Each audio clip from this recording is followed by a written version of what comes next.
Aujourd'hui, on va revenir sur l'histoire de ce pays béni qui est l'un des plus riches de la planète grâce à ses ressources naturelles et ses sapologues. Mais oui, ça a toujours été un gâteau géant partagé par la Belgique et les États-Unis et des entreprises comme Microsoft ou Apple. La RDC, c'est comme un plat que tu cuisines pour ta famille, mais qu'au final tes voisins mangent sans même te laisser goûter pour savoir s'il y a trop de sel. Et je te le dis direct, tu vois la Belgique comment tu la vois? Eh bien, sans le Congo, elle s'appellerait pas Belgique. Et là, je vais te dire un truc qu'on t'apprend pas à l'école. Est-ce que tu savais que c'est grâce à l'uranium congolais que les États-Unis ont pu développer leur programme nucléaire? Donc c'est peut-être grâce au Congo que la Deuxième Guerre mondiale s'est arrêtée.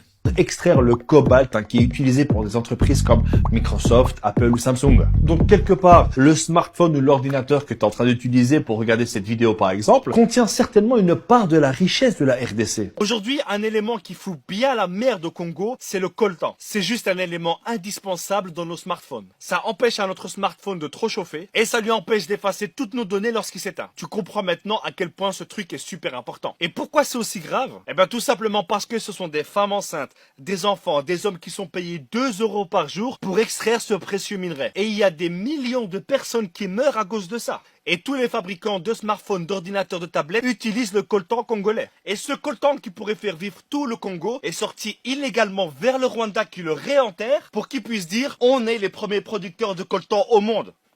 Aujourd'hui, ce magnifique pays qu'est la République démocratique du Congo est gouverné par des États, par des entreprises qui pensent que ce pays est un portefeuille. Et actuellement, il y a un génocide qui a déjà fait plus de 6 millions de morts, perpétué par des rebelles financés par des multinationales pour pouvoir piller le sol congolais. On est tous liés indirectement au Congo par nos smartphones. C'est vrai que cette vidéo ne va rien changer. Et là, il y a plein de personnes qui vont dire, mais pourquoi est-ce que tu l'as fait alors? Bah parce que seulement le fait de savoir ce qui se passe là-bas, c'est déjà un pas qu'on fait. Et un petit pas en avant dans ce monde. Aussi petit soit-il, c'est quand même le signe qu'on avance. Donc les amis, je vous invite à partager un maximum cette vidéo. Il faut que les gens soient au courant de ce qui se passe là-bas. Que les gens sachent ce qui se passe au Congo aujourd'hui, et d'ailleurs depuis des décennies, et sous l'indifférence générale. Merci à tous, et que Dieu bénisse.